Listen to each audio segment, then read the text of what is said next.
Buenas tardes.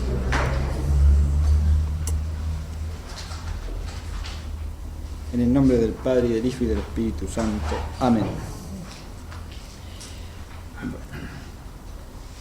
Hoy somos el resto fiel del curso. No sé si la proximidad de las vacaciones, el invierno, el tema o el expositor, pero una conjuración de factores ha tenido un efecto disuasivo en cuanto a no venir. Muy bien. Esta clase de hoy es la 12ª del curso y el título es Sentido cristiano de la educación e ideología inmanentista.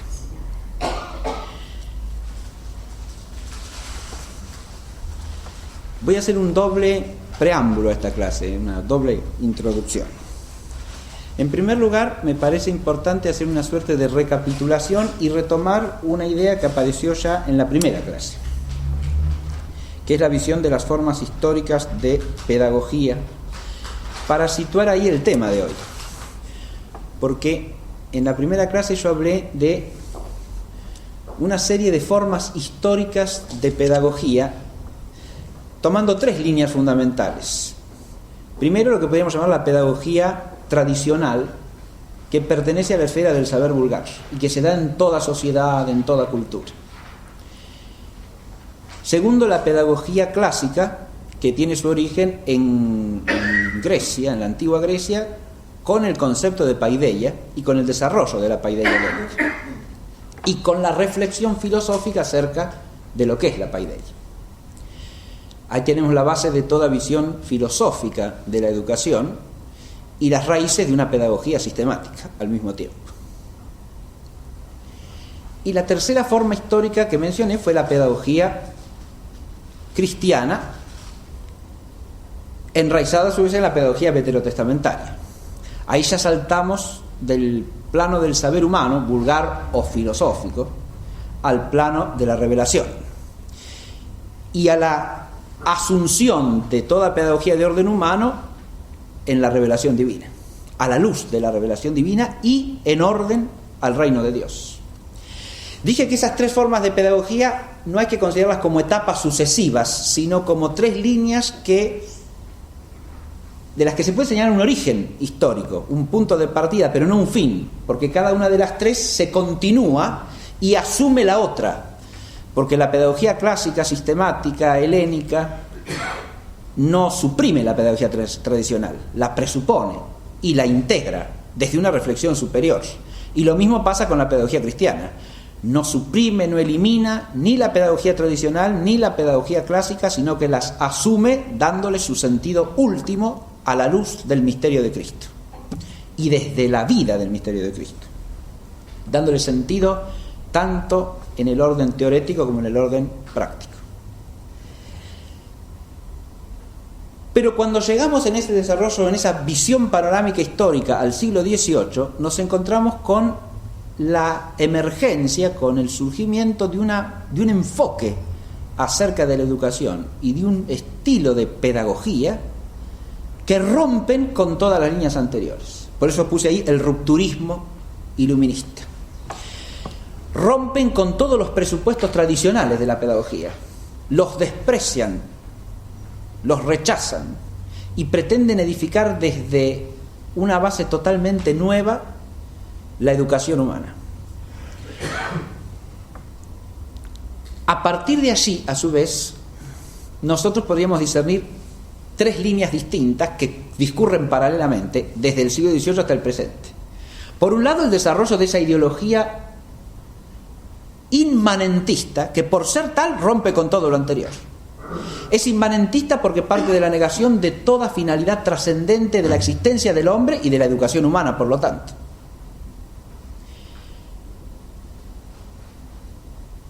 Y ese inmanentismo es lo que le hace romper con todo lo anterior.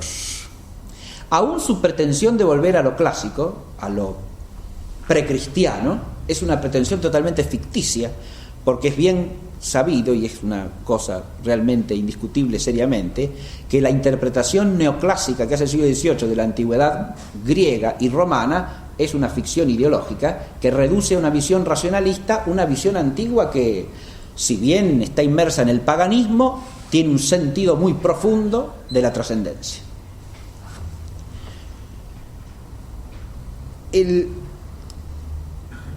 A partir de ese rupturismo iluminista podemos hacer tres líneas paralelas que serían, primero, una línea que desarrolla esa ideología del inmanentismo, es la que tenemos que tratar hoy. Luego, la línea que continúa la pedagogía que podríamos llamar tradicional en su forma plena, que es la forma cristiana. Hay una pedagogía cristiana.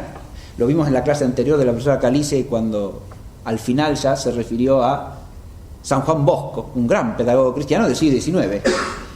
Y hay otras figuras eminentes del siglo XIX en la pedagogía cristiana, como puede ser el sacerdote español Andrés Manjón, por ejemplo. En el terreno teórico de la pedagogía, el beato Rosmini, por ejemplo. Es decir, hay tanto teóricos como pedagogos prácticos que desarrollan esa pedagogía cristiana, y muy profundamente, y muy vivamente. O sea, la ruptura no es un absoluto, eso quiere decir, fácticamente no hay que absolutizarla, eso sería desconocer la historia.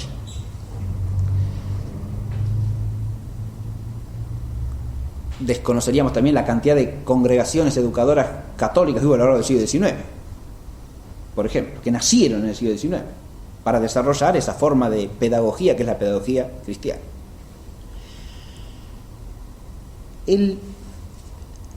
Pero habría una tercera línea que podemos decir de innovaciones pedagógicas en las cuales hay una mezcla de cosas. En algunas de esas innovaciones se respetan los principios de la pedagogía tradicional, de una sana pedagogía, diríamos así.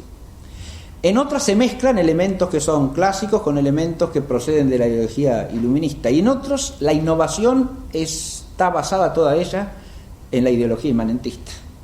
Pero en esa tercera línea intermediaria, ¿sí?, tendríamos que destacar la existencia de innovaciones pedagógicas notables e importantes, perfectamente asumibles desde la pedagogía tradicional. Ahí viene otro problema: rechazar la ideología iluminista y el inmanentismo no es rechazar toda innovación.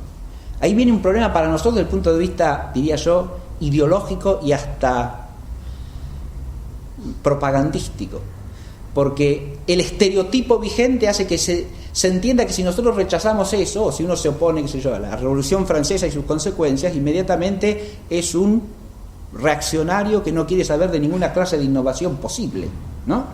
Entonces, eso es un estereotipo grosero que sirve a la causa del inmanentismo nada más, porque lo que hace es decir que toda innovación les pertenece a ellos, ¿no? Bien, eso tampoco es cierto. Si uno considera, por ejemplo, la obra pedagógica de María Montessori, por ejemplo, de Crolí, no son innovaciones pedagógicas enfeudadas al inmanentismo, ni mucho menos. Son perfectamente basadas en la tradición cristiana e integrables desde ella. Entonces no hay que decir todo lo que viene después. Esto, lo que hay que evitar es decir, como está cronológicamente después de esto, es a causa de esto.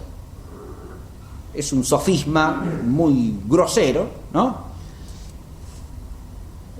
Aristóteles lo tipifica ya en el órgano, ¿no? En el Tratado de los Elencos Sofísticos. Se llama porque está después es a causa de, ¿no? Post hoc ergo propter hoc, así se dice en el latín escolar, así, porque viene después es a causa de. Entonces cualquier cosa que viene después de esto, eso es inevitable casi cuando se adopta un punto de vista historicista que absolutiza lo epocal, ¿no? Entonces, si viene después de esto, es a causa de esto. Bien. Este primer preámbulo es para que nos ubiquemos en el tema, ¿no? El tema es que hay una ideología inmanentista que tiene sus raíces en el iluminismo del siglo XVIII y que se desarrolla hasta el día de hoy ampliamente. Esa ideología inmanentista no es un abstracto, es una realidad cultural que existe en la historia y que existe también en nuestra historia nacional. El otro preámbulo consiste en leer algunos fragmentos de una obra que yo descubrí este año. Gracias a Dios, la verdad, porque para mí fue un descubrimiento y al mismo tiempo que un descubrimiento, un gozo poder leer esto. Y quería compartir con ustedes en esta clase algunos fragmentos que nos sitúan en el momento en el cual, en nuestra propia historia nacional, en nuestra propia tradición, se produce el ingreso de ese rupturismo de una manera virulenta y violenta también. La obra es una obra de Nicolás Avellaneda que se llama La Escuela sin Religión, y fue escrita por Avellaneda después de la introducción por el Poder Ejecutivo Nacional en el año 1882 de un proyecto de ley de educación común y obligatoria, de educación básica común obligatoria. Ese proyecto lo pone el Poder Ejecutivo Nacional, que presidía el general Roca, a impulsos del ministro de Educación, que se llamaba Eduardo Wilde, para responder y salir al cruce de un proyecto que ya estaba presentado ante las cámaras y que era un proyecto que habían elaborado un grupo de diputados y senadores católicos. O sea que la iniciativa de la ley de educación común, básica y obligatoria era una iniciativa católica.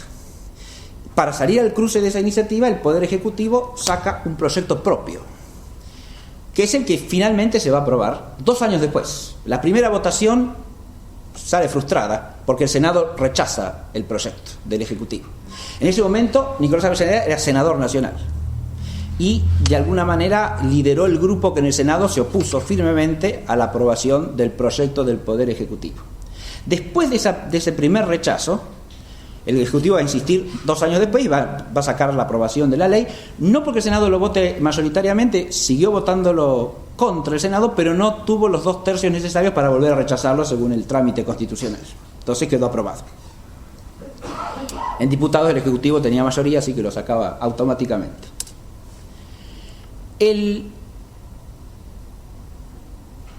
cambio, el Senado siempre ponía el Senado todavía conservaba ciertos elementos de federalismo respetado que hacía que los poderes ejecutivos pudiesen encontrar cierta resistencia en el Senado.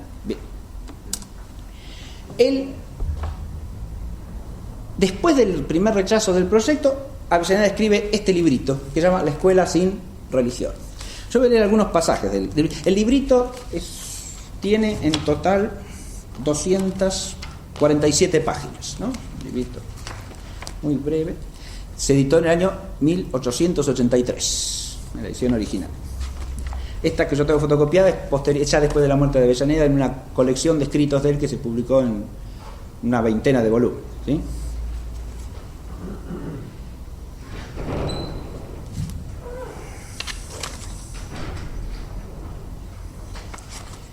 Dice, entre otras cosas, este librito.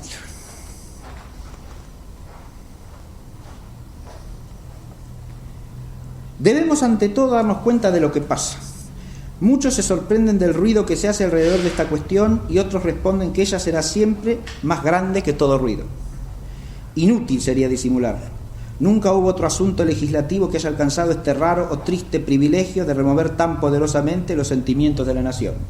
Cruzan manifestaciones estruendosas por las calles y son contestadas por protestas ardientes desde el fondo del hogar.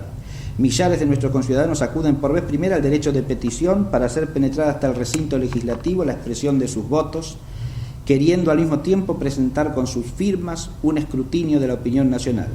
Y 100 diarios les salen al encuentro para desvirtuar esta manifestación con sus negaciones o con sus argumentos. Hay una falsa exaltación en los sentimientos o una extraña obcecación en los espíritus. Para contestar solo se necesita tener presente que lo propio ocurrido donde quiera que se haya agitado la misma cuestión. Y entonces empieza a hacer un repaso histórico de lo que pasó en Italia, en Francia, en Bélgica. Bien.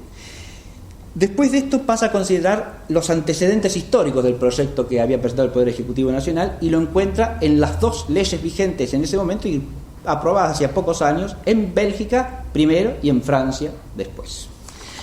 Luego hace la comparación de esas dos leyes establecían lo que va a establecer la ley argentina, es decir, una escuela básica o elemental, una escuela primaria, común, obligatoria, y el problema está en ese sin religión a que alude el título de la obrita de Avellaneda. El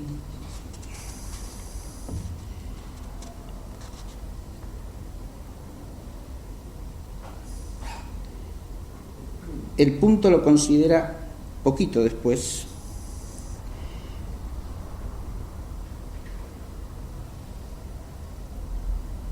Pueden ser prolijos estos pormenores, pero son indispensables.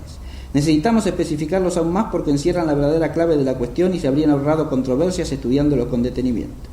Anticipémoslo con seguridad completa. Todo lo que se ha aducido como argumento, enunciando como una dificultad y está hecho presentir como un acto de intolerancia, se haya contestado, esclarecido o disipado por una prescripción de los estatutos escolares. Recordemos las objeciones y tendremos inmediatamente la respuesta. Y entonces empieza a examinar lo que era el estatuto escolar vigente en ese momento en la provincia de Buenos Aires, que se había adoptado a su vez en el Distrito Federal, o sea, en la capital federal de Buenos Aires. Advierto que el proyecto de ley era directamente de aplicación solo en el Distrito Federal y en los territorios federales, porque era una ley nacional. Y la Constitución reservaba expresamente a las provincias la educación elemental, de manera tal que el proyecto inmediatamente eso era de aplicación directa en la capital federal y en los territorios nacionales, ¿no?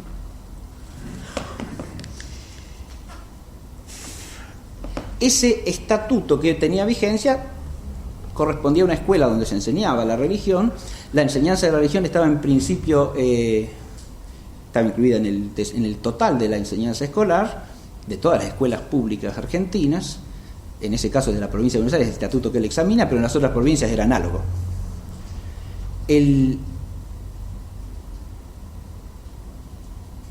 Esa enseñanza religiosa estaba en principio destinada a ser dada por ministros del culto, o sea, por sacerdotes. Pero en caso de no poder hacerlo ellos, lo harían los mismos maestros, y en el caso de que el maestro no pudiese hacerlo, lo haría alguna persona del personal docente del establecimiento escolar. El director, alguno de los preceptores. Es decir, la ley de Buenos Aires tenía en cuenta expresamente el caso en que el maestro, por una objeción de conciencia, no pudiese dar la enseñanza de la religión católica, y en ese caso sería suplido por otra persona del mismo establecimiento, otra persona integrante del personal docente del mismo establecimiento. Este era el régimen que tenía vigencia y que, como Avellaneda dice, no había generado ninguna dificultad ni desde el punto de vista jurídico ni desde el punto de vista social. Por eso él dice que la ley que se pretende establecer es una ley que tiene un origen extranjero, es decir, que viene traída ideológicamente desde otro confín y para implantarla y establecer una transformación, ¿no? Una transformación, tal cual, como se dice la última que se hizo acá en la provincia de Buenos Aires, transformar. No es una reforma, es una transformación, es cambiar algo esencialmente, darle una forma distinta.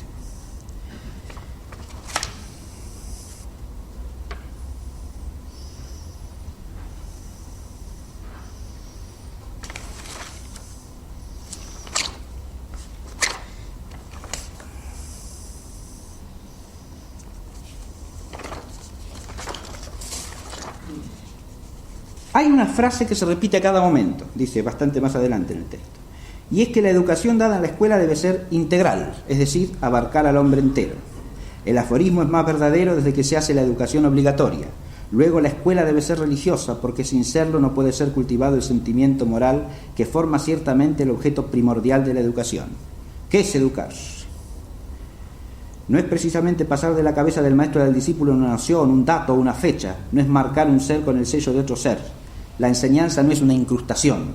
Toda educación supone un desenvolvimiento y tiene por objeto dar al hombre, según la expresión de Kant, la plena posesión de sus facultades. No pueden, en consecuencia, dejarse inertes o inactivas esas facultades morales y afectivas que constituyen la más noble parte de su ser y que solo encuentran su expresión completa en el sentimiento religioso. El hombre es naturalmente religioso, como es sociable y como es inteligente. Luego, si el Estado se encarga de su educación, debe ser para desarrollar en cada uno estas cualidades que forman su vitalidad intelectual, moral y social. Pueden discutir sobre la necesidad de la enseñanza religiosa en las escuelas legisladores o publicistas que mezclan a su doctrina la teoría política o el intento del momento. Discuten los filósofos o sabios que pretenden traer a la escuela el régimen de su secta, pero no disienten sobre este punto los pedagogos, es decir, los maestros de la niñez, que solo se preocupan de la educación por la educación a fin de que responda a sus verdaderos designios.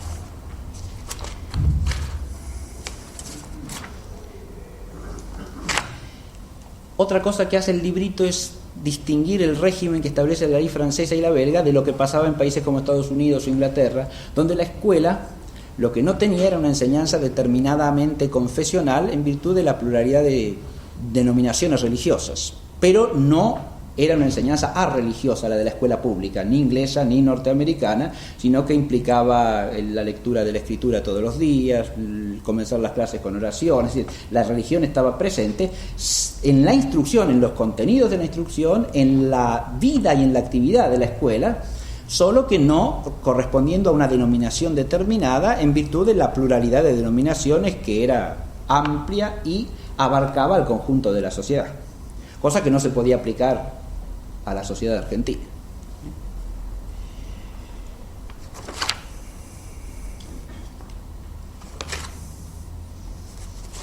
Voy a leer un fragmentito más de esto y ya dejamos nuestro preámbulo.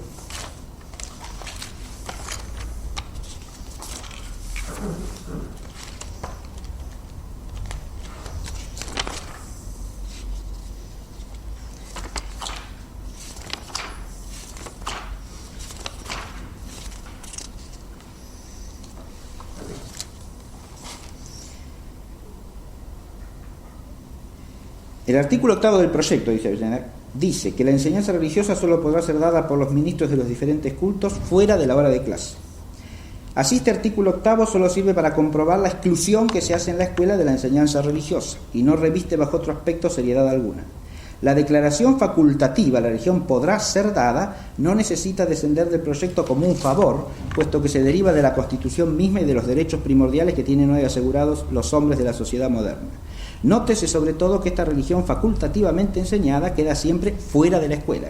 La enseñanza religiosa, dice textualmente la cláusula, solo podrá ser dada antes o después de las horas de clase o en mejores términos cuando los niños ya se fueron o no han venido. Es la escuela sin religión la que se nos propone sin ambajes como en Francia y en Bélgica, es decir, la innovación más profunda en el sistema de educación que forma después de 3 siglos una parte tan considerable de nuestras costumbres públicas. La escuela cambiaría desde su base y nosotros todos tendríamos que abandonar hasta las palabras mismas de nuestro lenguaje que nos son más familiares por su uso antiguo y proverbial. La madre argentina no podrá ya decir, enviando por vez primera a su hijo a la escuela, que ha puesto en sus manos la cartilla cristiana. La tradición nacional y la afiliación cristiana que se perpetúan de generación en generación por medio de la escuela quedarían igualmente rotas. Y ese niño, el primero de nuestra raza en esta parte del mundo y el primero de su pueblo, no aprendería a conocer el signo santo de la cruz al descifrar la letra inicial del alfabeto. Sería el primero que no pronunciara el nombre divino de Cristo, como su padre, sus abuelos, sus ascendientes todos, al sentir encenderse en su mente el primer destello de los conocimientos humanos. Este pasaje es extraordinariamente luminoso por varias cosas. Primero, porque Avellaneda acá muy lúcidamente ve la historia de la nación argentina y la tradición cultural argentina no en una perspectiva sesgada ni asociada meramente a lo político, es decir, desde la emancipación nacional. La ve como una tradición continua de siglos, ¿verdad? No asocia la identidad nacional directamente a un hecho, ni a la Constitución, que él mismo defiende ampliamente y sostiene, del año 53, ni a la emancipación o la independencia nacional, sino a la constitución de una nacionalidad que lleva siglos de formación y que tiene una estructura y una identidad propia. Pero además está haciendo clara alusión al hecho de la unidad vital espontánea que en un pueblo cristiano tiene la enseñanza de cualquier saber humano con la fe. Cuando hace alusión a la cartilla cristiana o al hecho de que al empezar a descifrar las primeras letras empezaba por nombrarlo a Cristo, Avellaneda está hablando de algo que no es una enseñanza injertada de la religión en un conjunto escolar que es religioso, sino está hablando de una escuela que es espontáneamente cristiana y que asocia todo saber humano al origen y al fin de la existencia del hombre, a Cristo, que es alfa y omega para el cristiano. Por eso la cartilla cristiana era el alfabeto que se encabezaba con la señal de la cruz, y con eso se aprendía a leer durante siglos en la cristiandad, y en Argentina se seguía haciendo así.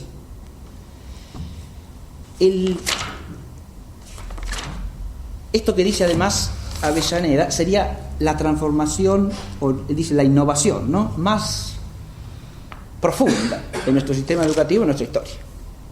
Claro. Y de hecho, de eso se trataba, de hacer un cambio. Obviamente que los efectos de ese cambio se van a ir viendo solamente con el tiempo, pero si uno estudia la historia cultural argentina, son efectos serios y reales. Voy a leer un último pasaje y dejamos el preámbulo, ¿sí, no?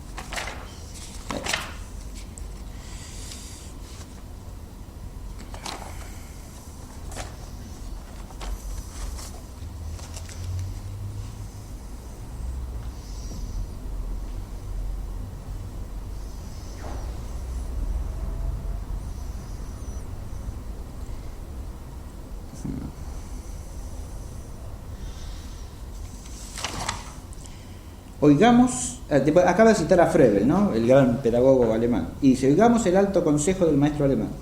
No rompamos con el vínculo viviente de la civilización que se transmite después de 18 siglos, inoculando a los niños por medio de la primera enseñanza en la creencia cristiana. Dícese que debemos dejar a Dios en todas partes, menos en la escuela. ¿Qué? ¿Vamos ahora a rehacer la noción que el hombre ha tenido de Dios desde su aparición en la historia? ¿O Dios está en todas partes o en ninguna? Y es necesario sobre todo que ilumine con su luz la escuela que forma por la educación el carácter de los pueblos. Si la civilización es cristiana, podemos todavía agregar que esta religión de la enseñanza en favor de los niños, que conmueve hasta la piedad de los corazones, fue fundada por Cristo mismo. La fundó cuando, poseído de ternura, identificándose con la infancia, dijo: el que recibe a un niño, a mí me recibe. La confirmó como institución eterna en el día de aquel llamamiento sublime que, partiendo de su alma infinita, seguirá abarcando las generaciones sin número hasta la consumación de los tiempos. Dejad que los niños se acerquen a mí. Cristo era pacífico y fue llamado el manso y defendió a la adúltera. Hablaba con los pecadores y comió a la vista de todos con los publicanos. Y él, que no se indignó cuando fue negado por Pedro, cuando fue vendido por Judas, cuando fue crucificado por sus verdugos sobre los que llamó el perdón divino, púsose sin embargo de pie para lanzar el grito de execración suprema: ay de aquel por quien el escándalo viniere. En verdad os digo que aquel que escandalizara a uno de estos pequeños, más le valiera haberse hundido con una piedra al cuello en los abismos del mar. ¿Habrá cesado de sonar en las alturas del mundo la voz de Jesús? Dejemos a Cristo en la escuela. Representa la ley del deber y la independencia de la conciencia en la formación del alma humana. Pretende arrojarlo violentamente de su recinto una teoría política que se propone el avasallamiento del hombre interior por el Estado mediante lo que se llama la ciencia. La borra en la escuela y querría hacerla desaparecer en la mente del niño, esa triste secta que se apellida positivista porque cuenta, pesa, tritura el átomo y no encuentra a Dios en el fondo de su alquimia. Estos son sus enemigos. Jesús y no César, he ahí la divisa. Avellaneda plantea acá otro problema. No, primero que nada, acá cerramos el preámbulo porque aparece claramente una alusión al origen inmanentista e iluminista de este embate contra una educación que tiene un sentido cristiano. Y hace alusión a Avellaneda expresamente al influjo positivista y a la idea de poner la ciencia en el lugar de Dios. Pero esto lo asocia a su vez con algo que es muy iluminador y hasta el día de hoy, ¿no?, tiene una vigencia enorme. Es la idea de, dice muy bien, dejemos a Cristo en la escuela, representa la ley del deber y la independencia de la conciencia en la formación del alma humana. pretende arrojarlo violentamente de su recinto una teoría política que se propone el avasallamiento del hombre interior por el Estado mediante lo que se llama la ciencia. Es decir, Avellaneda asocia la defensa de la religión en la escuela con la defensa de la libertad del hombre frente a un avasallamiento de la interioridad y de la conciencia por el Estado, que quiere apropiarse del educando como un instrumento para los fines del Estado, no para el fin último del hombre. Y esto es una cosa que a lo largo de toda la historia de lo que podríamos llamar el sentido inmanentista de la educación constituye una constante. Este estatismo que avasalla la conciencia y pretende apoderarse de la educación.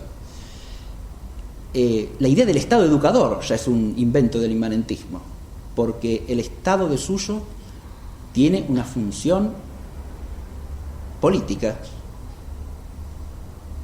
tiene que gobernar, es decir, ordenar el conjunto social al bien común, no educarlo. Los agentes... Esto viene, acá sí podemos hacer un alto antes de empezar con el desarrollo de los puntos, en el sentido siguiente. Nosotros hemos tratado de presentar en el curso, en el conjunto del curso, primero las raíces mismas de la educación cristiana, partiendo del concepto de educación en el orden natural humano, cómo ese concepto es elevado al orden sobrenatural y cómo la educación cristiana hay que entenderla desde las fuentes de la revelación, desde el Antiguo Testamento, desde el Nuevo Testamento, desde la tradición de los padres. Ahí tenemos las raíces de la educación cristiana. Después hemos tratado de presentar un panorama histórico de cómo se ha desarrollado, haciendo hincapié sobre todo en la riqueza de la historia de la educación cristiana. En dos líneas. Una, la concepción de la educación y de la relación entre los saberes. Y otra, las instituciones educadoras, los agentes educadores, empezando por la Iglesia misma, pero siguiendo luego por esas realidades de raíz humana que, elevadas por el misterio a la condición de instrumentos sobrenaturales, se transforman en agentes educadores primordiales, ¿no? Como son la familia y la escuela, ya sea la escuela superior, que luego da origen a la universidad, ya sea la escuela elemental, básica o secundaria, ¿no?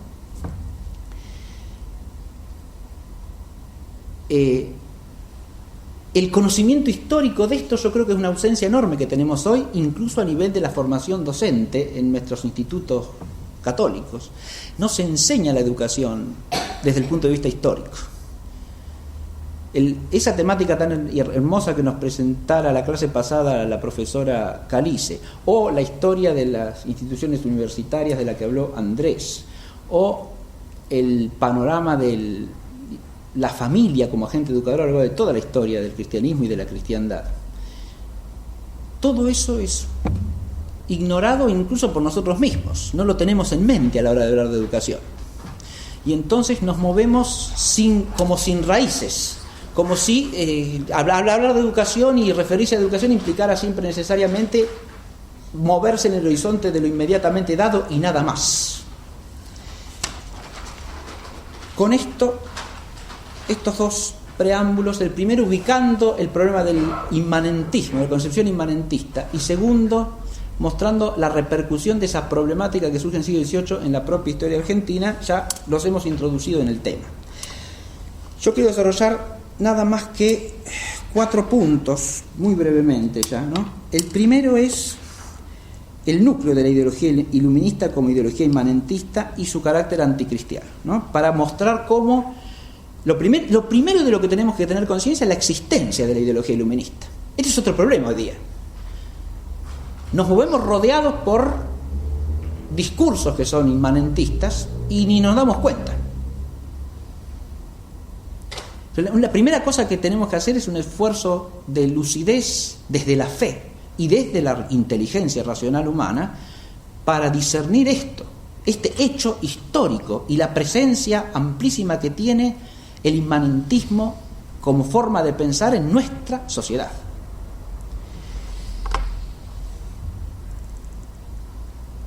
El inmanentismo iluminista es esencialmente anticristiano, pero además de ser esencialmente anticristiano, y precisamente por serlo, es también profundamente destructor de las bases naturales de la educación.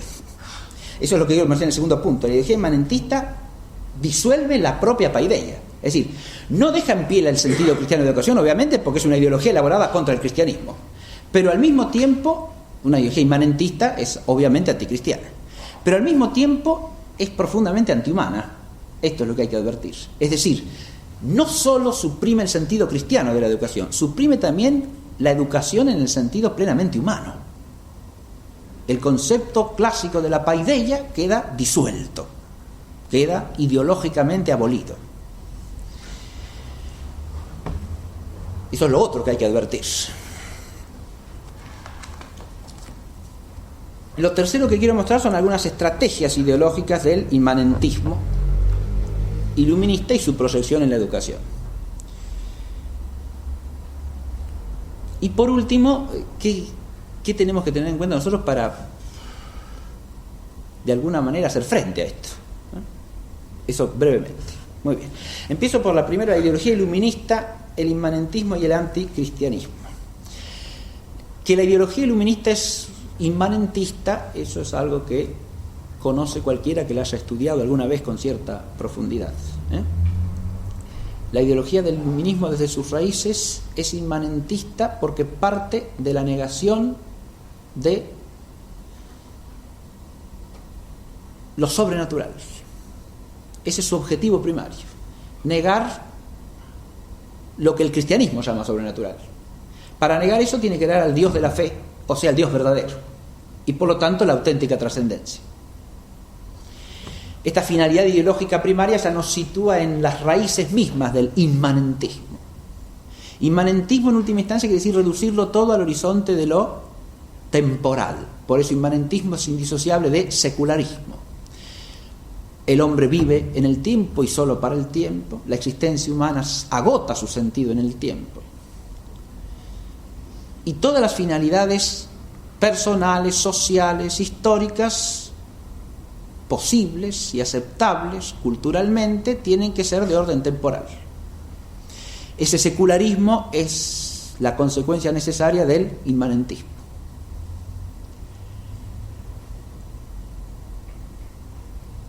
El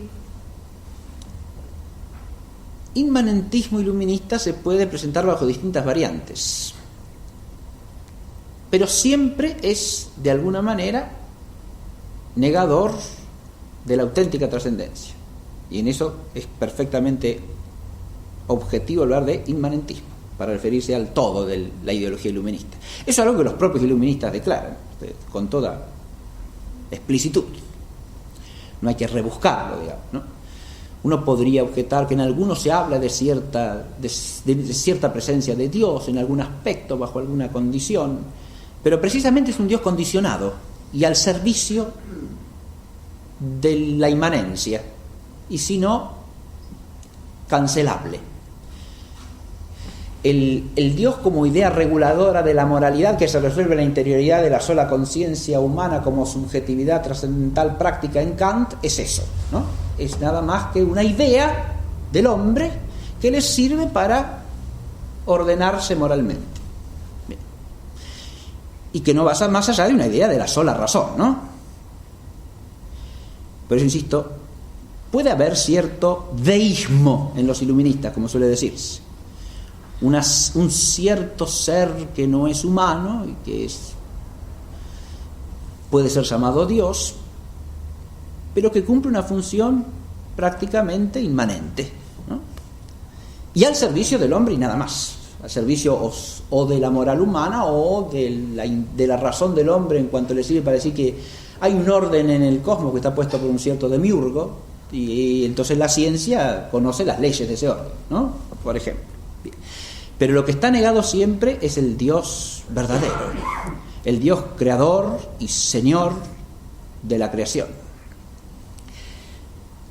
Pero además, como dije, el principio de partida es la negación del orden sobrenatural, es decir, es la negación del misterio de la gracia, es la negación de la creación, es la negación de la encarnación, es la negación de la revelación. es la negación de la trascendencia misma en su sentido propio y de la irrupción de la trascendencia en lo inmanente. Es decir, es la negación de la presencia de Dios en el mundo. Y en esto está la raíz del inmanentismo iluminista. Por eso, para entenderlo adecuadamente, hay que entender su carácter de anticristianismo. Eso es lo que puse en el punto B, ¿no? Y ahí quiero señalar dos facetas nada más que son líneas de reflexión. Primero, si es anticristianismo en sentido propio, y lo es. En algunos casos, en algunos autores se podría plantear hasta qué punto reaccionan contra el auténtico cristianismo o contra una forma deformada de cristianismo. Perfecto. Cuestión hermenéutica perfectamente legítima que se podrá plantear sobre este, sobre aquel, sobre uno de más aquí o de más allá. No, en mi opinión, sobre el conjunto del movimiento iluminista, que es claramente anticristiano en un sentido propio. Reacciona contra el Cristo de la fe.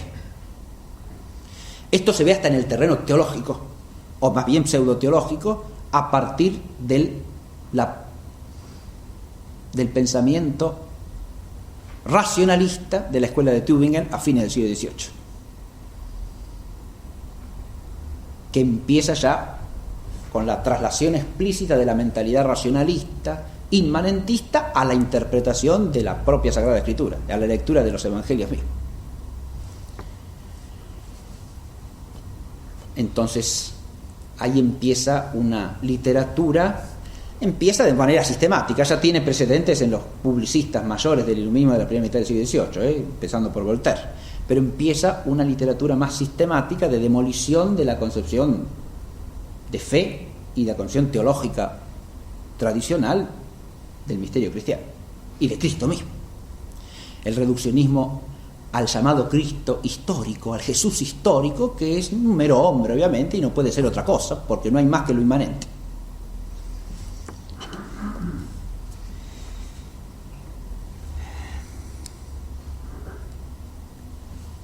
Pero además de ser anticristiano, y por eso se relaciona con el misterio del anticristo, esto teológicamente es ineludible, uno lo podrá dar vuelta como quiera, pero es así.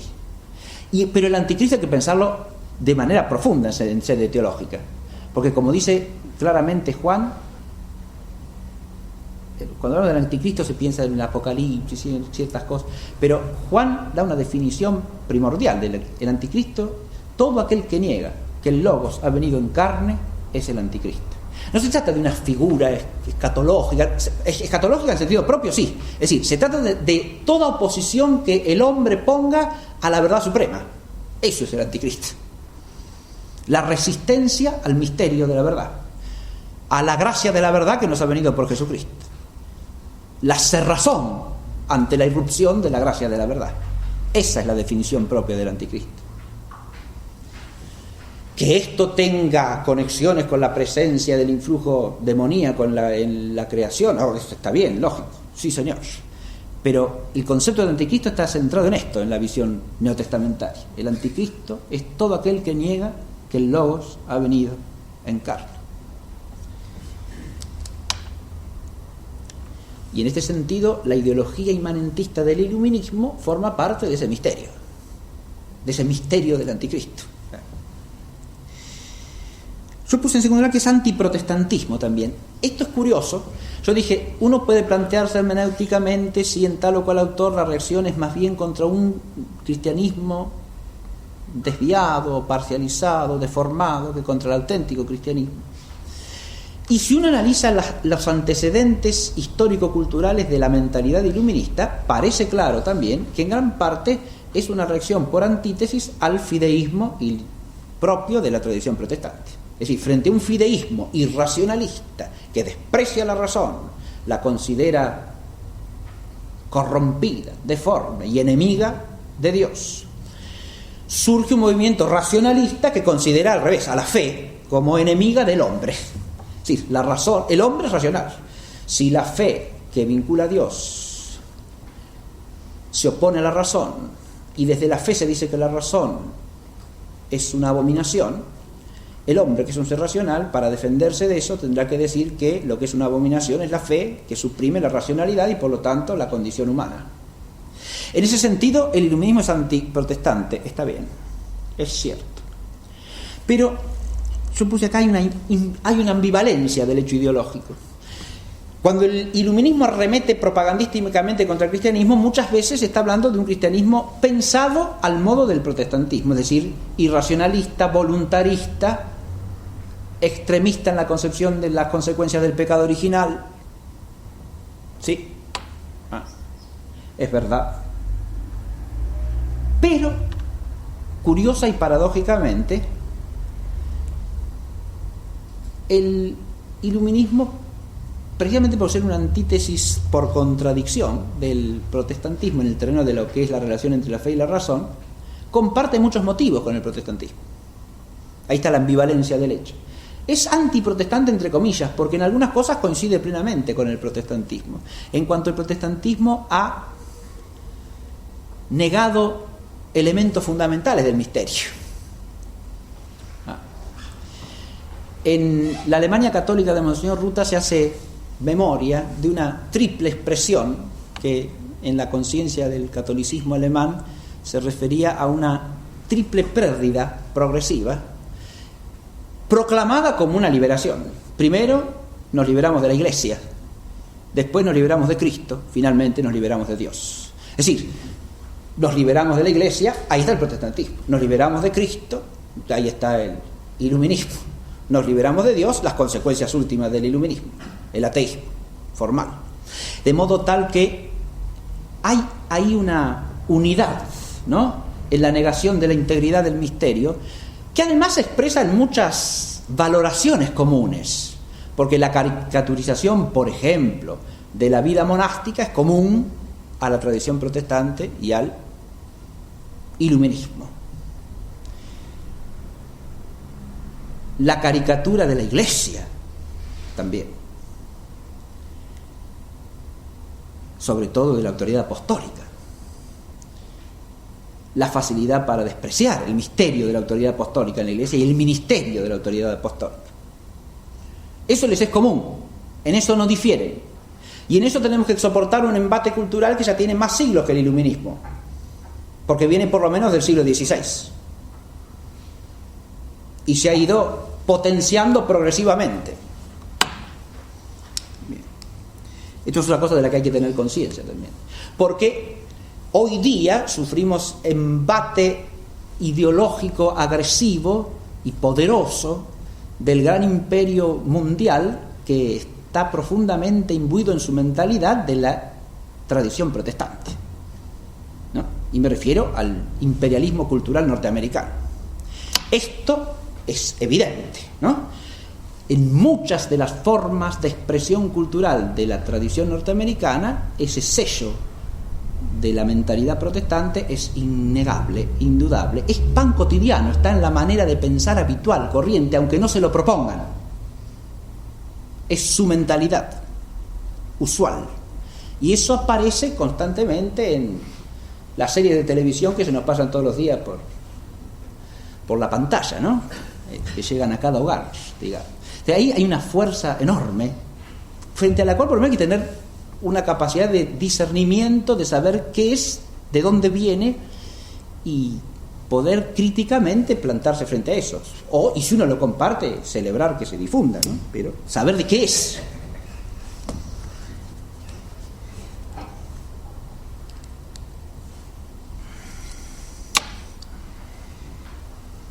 Lo último que tener en cuenta acá es que la supresión ideológica del sentido cristiano de la educación, obviamente si no hay trascendencia, si no hay Cristo Salvador, si la salvación le viene al hombre por la sola luz de la razón y por la actividad del hombre inmanentemente a la historia, este es el dogma iluminista,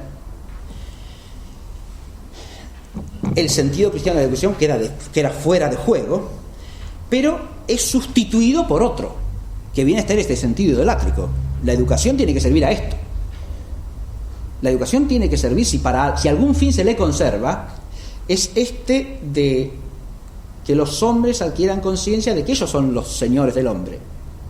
Y aquí surge el otro aspecto del iluminismo como religiosidad, ¿no? Una religiosidad sustitutiva de la religión verdadera, apostática e idolátrica, pero religiosidad al fin, en cuanto que postula un absoluto, que es el hombre mismo, y un culto a ese absoluto. Y si hay algún sentido de educación en la tradición iluminista es este. La educación tiene que estar al servicio de que el hombre adquiera conciencia de que es el señor de la historia y el señor de sí mismo y que no hay nada por encima de él. Pero como esta proclamación es una falsedad manifiesta, en el fondo no puede convencer a nadie y lleva al sinsentido. Es tan opuesta a la razón ya, no ya a la verdad de fe, es tan opuesta a la razón y a la experiencia que el hombre hace de sí mismo en su propia existencia, que lleva al sinsentido. No es un nuevo sentido, es un nuevo sentido aparente y que funciona en ciertos contextos durante cierto tiempo, que para seguir funcionando tiene que ir cambiando de vestimenta constantemente. Esto ya lo decía muy bien Rosmini en la introducción en su introducción a la filosofía, en las primeras páginas nomás. El mismo error se reviste de variadas expresiones, de conceptos renovados, etc., para decir lo mismo de otra manera, porque si no, no puedes tener siguiendo vigencia, ¿no? Se va metamorfoseando en la apariencia, en la formulación, en la vestimenta, ¿no? Para poder prolongarse a sí mismo. Y si usted toma el lenguaje con que usted oye hablar hoy día a hombres que desde el inmanentismo se ocupan de educación o de enseñanza, más bien, como son Pierre Bourdieu o este otro francés actualmente también tan vigente que se llama Philippe Meirieu, ¿no? Uno lee cosas acá que, claro, parecen novedosas, pero si uno las examina, en el fondo están diciendo exactamente lo mismo que Rousseau o que Voltaire o que Kant o que Hegel, con un lenguaje transformado, sí, o que Marx, con un lenguaje transformado, modificado, cambiado, aplicado a circunstancias novedosas. Parece que están hablando de algo muy actual y puede ser que sí, algunas cuestiones accidentales, pero el fondo es siempre el mismo.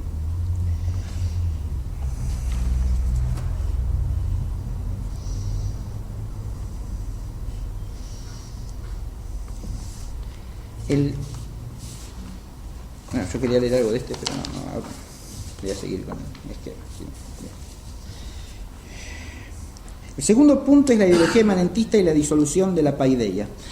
Esa ideología imanentista no solo es incompatible con el cristianismo, dije yo, y con el sentido cristiano de la educación, sino que es incompatible con un sentido auténtico humano de la educación. Primero porque el inmanentismo suprime el horizonte trascendente y es antirreligioso. Esa religiosidad de lo que yo hablé es una religiosidad antirreligiosa, y claro que sí, porque la religiosidad en sentido humano, por deficiente e imperfecta que sea, es siempre búsqueda de la trascendencia. Cuando se parte de la negación de la trascendencia y se quiere poner como Dios a lo inmanente, es una religiosidad falsificada desde la base, es una religiosidad antirreligiosa. El horizonte trascendente es suprimido constantemente por la ideología iluminista.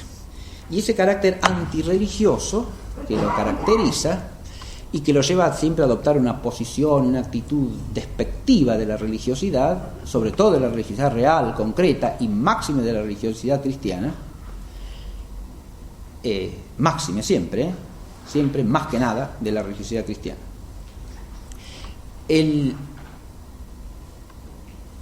Ahí también habría otras cosas que considerar, ¿no? Pero esa negación del horizonte de trascendencia está ligada a su vez a la imposibilidad de darle un fin último a la educación. El concepto de paideia, decíamos, es el de un perfeccionamiento del hombre como hombre.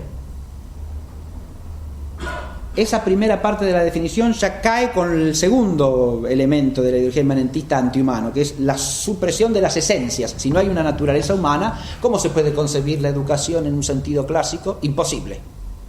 Y el inmanentismo iluminista suprime la naturaleza humana, porque suprime la referencia a las esencias.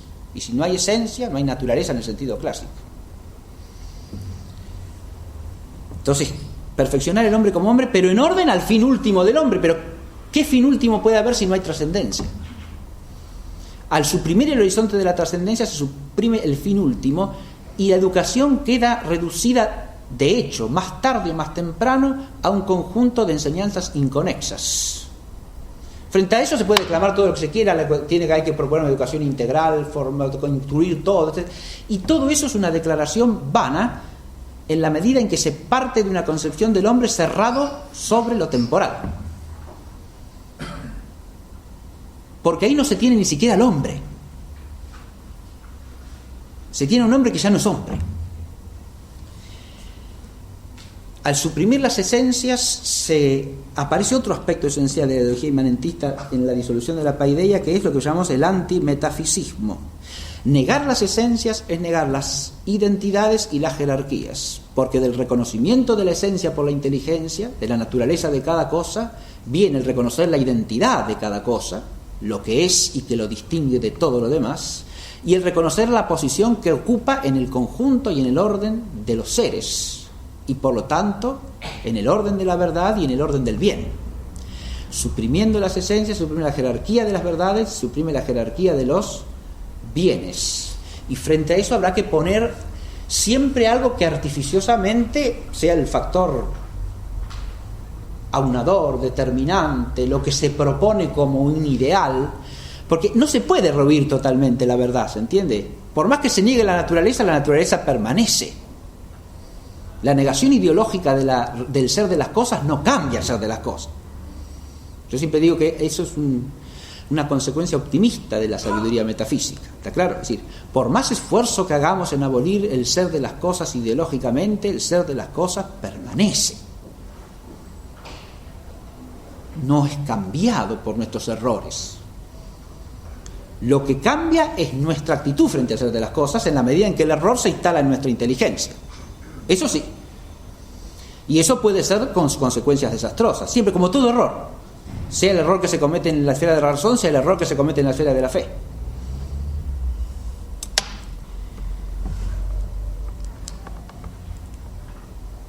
Pero además de suprimir el horizonte trascendente y las esencias, se suprime también la trascendencia del orden moral y se cae en un mero pragmatismo. Esto es la línea constante del iluminismo de sus autores fontales, ¿no? Al desaparecer la trascendencia auténtica, desaparece la trascendencia del orden moral, es decir, la referencia de todo bien humano al bien sumo, para decirlo en términos filosóficos clásicos. Se absolutiza un bien que es relativo, que es el hombre mismo, y entonces perdemos el criterio para juzgar y caemos en la trampa sofística. El hombre es la medida de todas las cosas, que es lo que no puede ser. Esto en la ideología iluminista conlleva también la supresión del carácter auténticamente moral del obrar humano. Primero, porque se niega ideológicamente el fundamento antropológico mismo del orden moral, que es la espiritualidad de la inteligencia y de la voluntad y el auténtico libre albedrío. Es decir, para hablar de libertad, aún en el plano filosófico, no vamos a hablar de la libertad cristiana de los hijos de Dios, que esa está negada en el carácter anticristiano del iluminismo. Eso no es así. Al contrario, la propaganda iluminista siempre se esfuerza por mostrarnos que la fe nos esclaviza, nunca nos trae la libertad de los hijos de Dios, ¿no? Lo otro que procura hacer es negar, y eso es una consecuencia de su carácter antimetafísico, la espiritualidad en sentido propio, tanto de la inteligencia humana como de la voluntad. Pero negando esta espiritualidad de la voluntad, desaparece la capacidad que llamaban los griegos autexusía, el libre arbitrio de la voluntad como capacidad de decisión racional, moral, que hace responsable personalmente al hombre de sus actos. Ahí hay un concepto que el iluminismo tiende a borrar y cancelar por todos lados, el concepto de persona. En el concepto metafísico y antropológico de persona, ¿sí? Este concepto es el que no aparece. El hombre es un fenómeno. La esencia humana no está, el hombre es un fenómeno. En ese fenómeno hay algo que se llama libertad, pero que sea eso, habrá que ver. Es algo establecido por la sociedad, inclusive, en la visión inmanentista.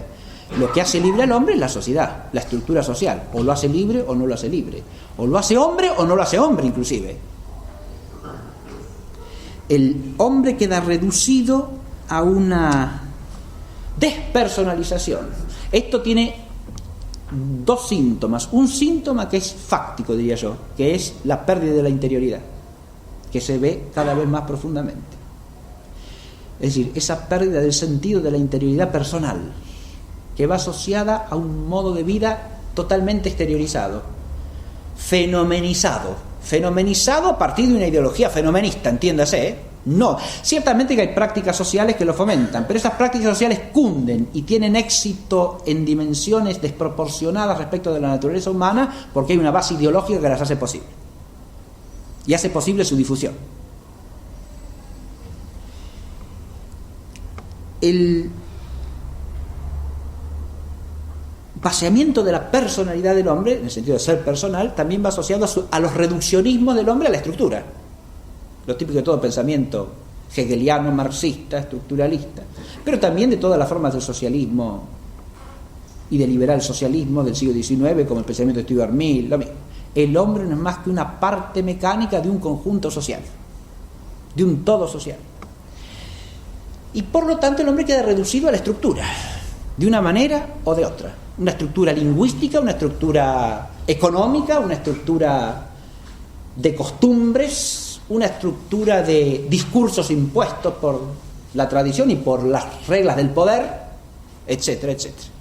Y lo que tiene que hacer es obtener la liberación de los aspectos opresores de esas estructuras, ¿no? Habrá que ver por qué son opresores y en relación con qué se los define como opresores. Ahí viene todo el problema de la valoración en el inmanentismo. Si uno pierde de referencia el bien sumo, ¿a qué llama bueno? A lo que le conviene, pragmatismo, a lo que le es útil, a lo que le place, pero esos son siempre criterios relativos, mutables. Y entonces caemos siempre en alguna forma de relativismo, subjetivo o social o histórico, pero siempre lo que es bueno hoy puede ser malo mañana y viceversa, ¿no?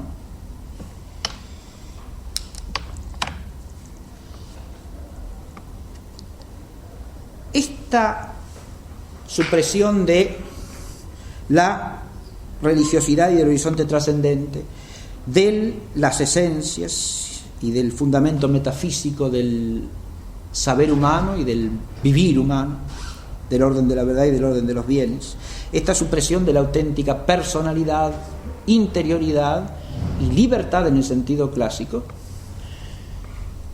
son rasgos fundamentales de la ideología inmanentista del iluminismo que muestran su disociación y su ruptura radical también con la tradición clásica, no solo con el cristianismo, sino también con el humanismo clásico.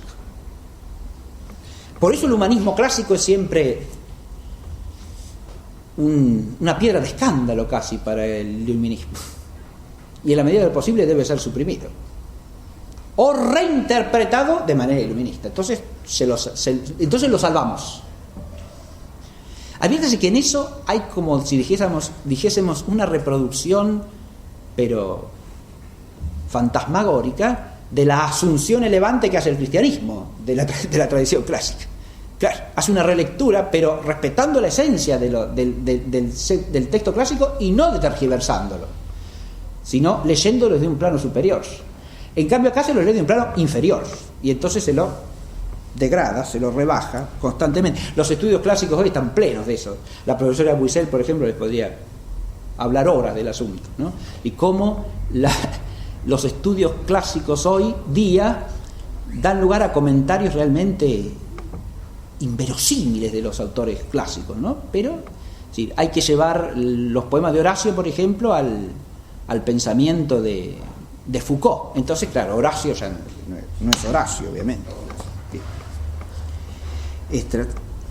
Bien, una cosita más y ya los dejo. Una vez que tenemos en claro que el inmanentismo destruye tanto el sentido cristiano de la educación como el sentido clásico de la paideia ideológicamente, nada más, ¿no? Ideológicamente, y eso quiere decir en todo el influjo que esa ideología tenga en el orden práctico a través de su implantación como elemento del pensamiento corriente, de lo que podemos llamar de una manera puramente abstracta y formal cultura, o más bien contracultura. Pero las estrategias ideológicas es lo último que quiero considerar, porque tener en cuenta estas estrategias puede servirnos para discernir algunas cuestiones, ¿no?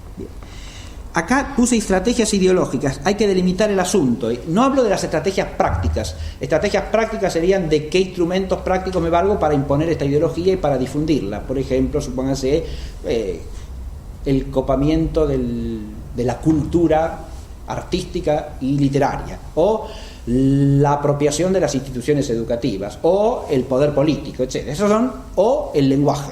Esos son medios, ¿no?, tácticos, de los cuales se sirve a alguien para... Y esos medios tácticos implican estrategias prácticas también, ¿no? Cómo llegar a manejar el poder, cómo ejercerlo, etcétera, para que esta ideología cunda y desarrolle sus fines. Bien. Pero de eso no voy a hablar. Voy a hablar simplemente de estrategias ideológicas, de pensamiento. La primera estrategia que hay que tener en cuenta como el esencial al imanentismo es la estrategia historicista. La estrategia historicista va asociada a la abolición ideológica de la verdad. ¿Qué quiero decir con estrategia historicista?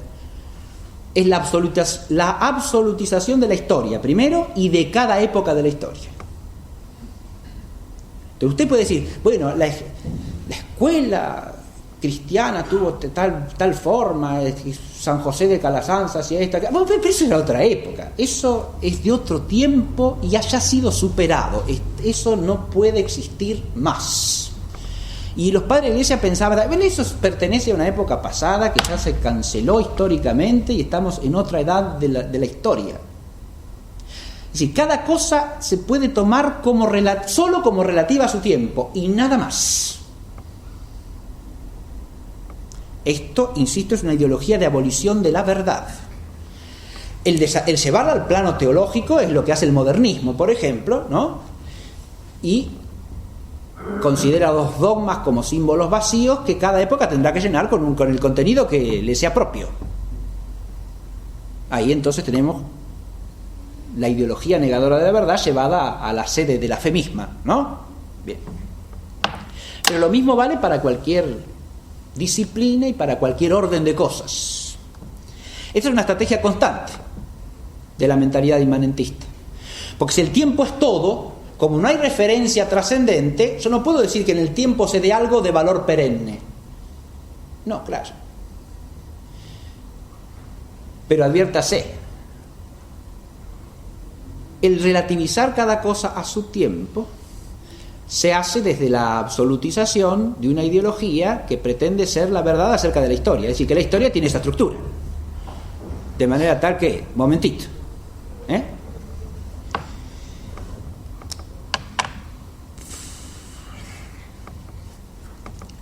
la estrategia segunda que menciono acá es la criticista. La estrategia criticista es un modo de pensar que es típico del inmanentismo iluminista. Tiene sus formas clásicas en el pensamiento de Kant, de Hegel, de Marx. Tanto Kant como Marx usan constantemente la palabra crítico. Es la idea de que lo que los fenómenos nos dan a conocer es siempre una ilusión. No es una manifestación de la realidad con el mismo nombre de fenómeno lo indica. No es una manifestación del ser de las cosas. No. Hay que ir a la estructura profunda que está oculta. Y que alguno de ellos descubre siempre, como por una revelación. Ahí está la forma de la pseudo-revelación implícita, obviamente, ¿no? Porque nadie lo puede conocer eso salvo que tenga una suerte de luz de otro plano y de otro orden que lo saque de la inmersión en la estructura que es engañosa para todos. Parece que captamos el ser de las cosas y que eso es lo que llamamos objeto. No. Nosotros constituimos como subjetividad trascendental los objetos. El espacio y el tiempo no están en la realidad, no son una determinación que viene de la subjetividad. Kant, ¿no? Pareciera que en la sociedad humana hay costumbres de orden moral, hay conocimiento filosófico, hay instituciones políticas que tienen fines morales y de gobierno, todo eso. Pero todo eso es una superestructura ideológica que encubre una estructura de dominación de clases, ¿no? Que es el fondo de la realidad y que es lo único auténtico, lo único real. Esto lo podemos trasladar a la forma de pensar del psicoanálisis freudiano, que hace lo mismo para el psiquismo humano. Si eso se traslada a la vida social, como lo hace el estructuralismo de Lévi-Strauss, de nuevo adquiere carácter comunitario, porque la estructura de la sociedad es siempre inconsciente, etc. Bien. Todo esto lleva a la idea de que, por un lado, todo lo que aparece en superficie y lo que aparece como propio del espíritu humano, todo eso, en realidad es en el fondo otra cosa. Y el propio lenguaje. No decimos lo que decimos. Lo único que importa en el lenguaje es la estructura. Y la estructura está diciendo lo que está en la base, es decir, la combinatoria de reglas que genera la estructura social. Pero no lo que yo digo, el discurso aparente es despreciable. Estas formas de pensar, que son una estrategia constante del iluminismo, ¿qué es lo que hacen? ¿Qué efecto tienen?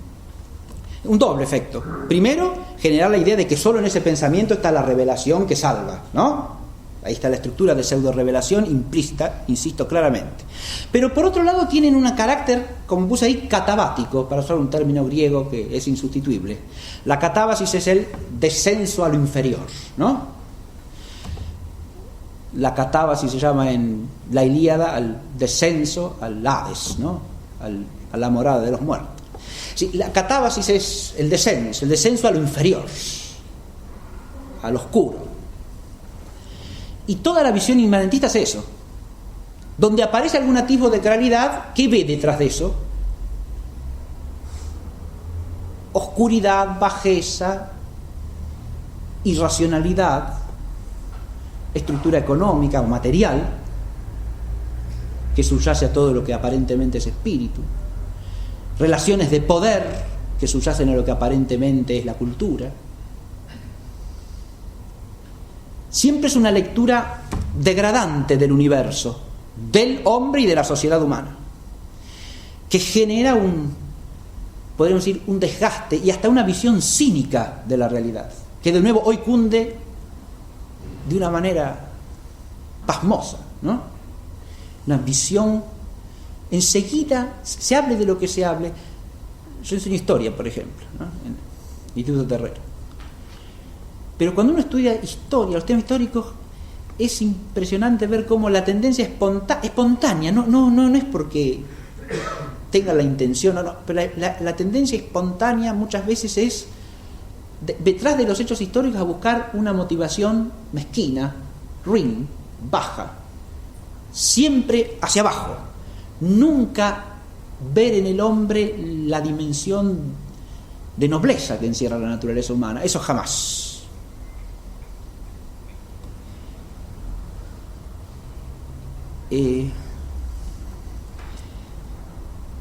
Esto socava de tal manera la percepción que el hombre tiene de su propia realidad, que lleva a través de ese cinismo, a un pragmatismo y a un hedonismo universales, ¿no? Es decir, no hay de qué preocuparse más allá, en el fondo, porque todo en el fondo es miserable, ruin y oscuro. Las reacciones violentas y, diríamos así, casi espasmódicas frente a ciertas cosas dadas en la vida social no son más que una contracara de esto mismo, porque frente a la angustia del sinsentido el hombre de alguna manera tiene que reaccionar.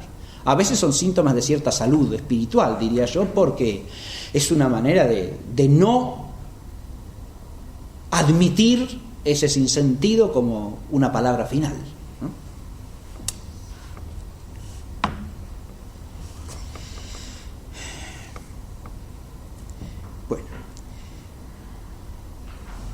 Teníamos al final la estrategia de inversión estimativa. Bueno, esta es clarísima, ¿no? Hay que invertir los valores. La inversión estimativa, que es una táctica desde los orígenes del iluminismo, ¿no? Hay que llamar mal a lo que se considera cristianamente un bien a lo que se considera un mal. Y además, fíjense, hay que hacer que las palabras cambien su sentido. Esto es vital, porque la palabra es el instrumento básico de la cultura, naturalmente. Entonces a las palabras hay que vaciarlas de su sentido originario y darles otro. Eso es una manera de rechazar la verdad, ¿no? De poner siempre un obstáculo a la idea de que hay puntos de referencia fijos. Las palabras tienen que ir cambiando constantemente. Bien. Esto lo podríamos pronunciar en cada uno de los temas, pero lo último que quiero decir es, frente a eso, ¿qué se puede hacer? Frente a toda esta presencia de la ideología inmanentista y de sus estrategias prácticas, por otro lado, ¿no? Que esas serían otro capítulo y habría que considerarlas aparte. Una sola cosita, quería leer una cita, el gran historiador francés Jean de Viguerie, en un reportaje que hace sobre un libro que salió hace poco de él, que se llama Los Pedagogos. No, yo no lo he conseguido todavía, salió hace poco en Francia, y hace una cita que quería leer para terminar esta semblanza del Emilio de Rousseau.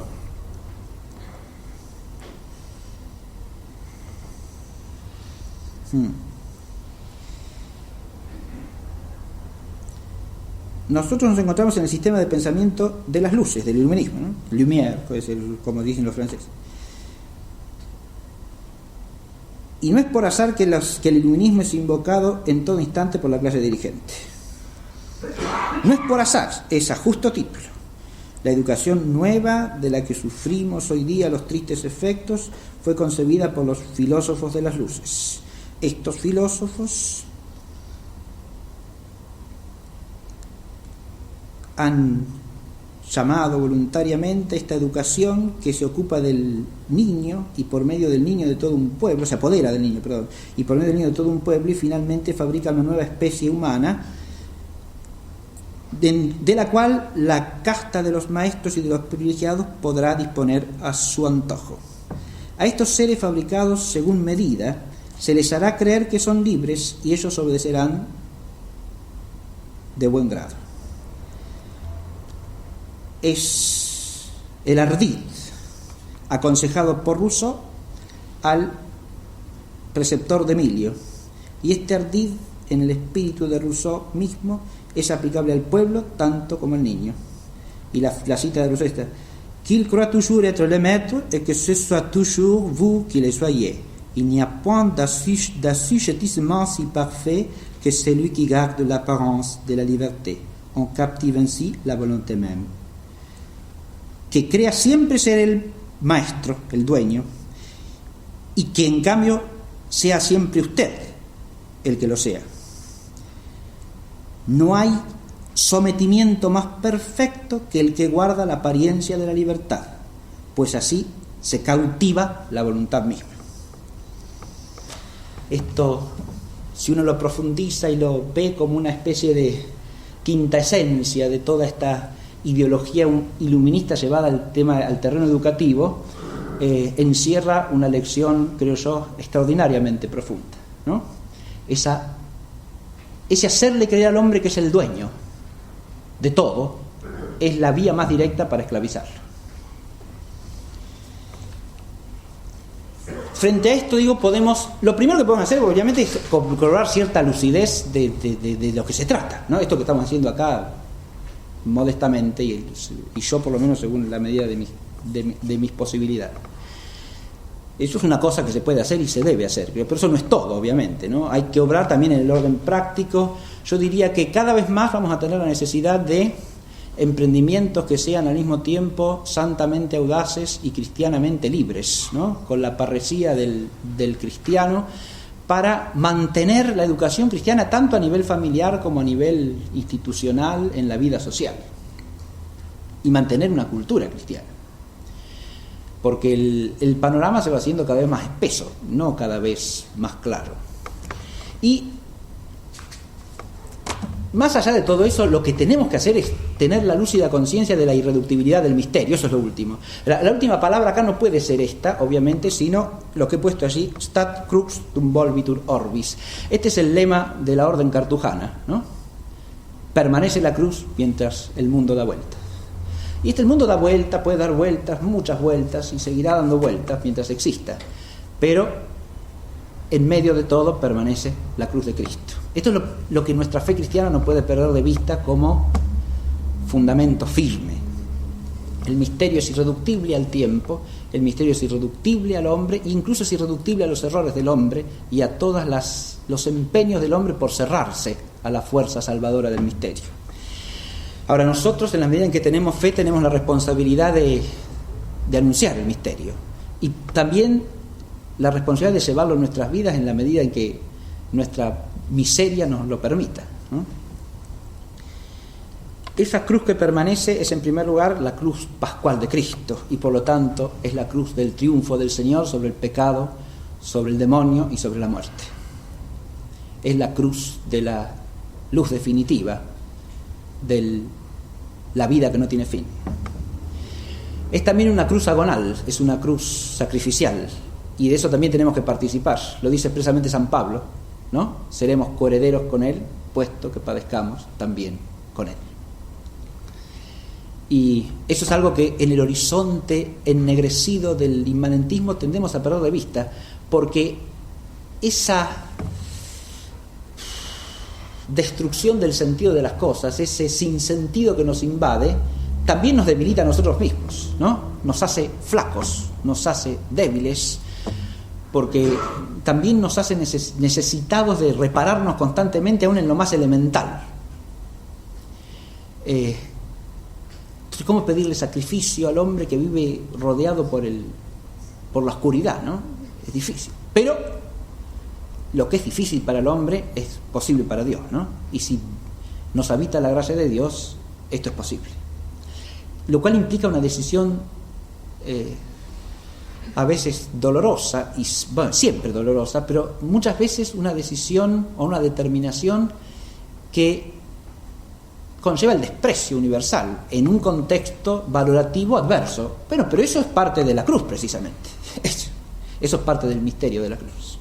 Y por último es la cruz agápica, porque todo esto no podemos contemplarlo desde la cruz de Cristo si no vemos en la cruz de Cristo la manifestación, la epifanía del ágape de Dios. Es decir, en el misterio de la cruz de Cristo lo que se manifiesta es el amor redentor de Dios hacia los hombres.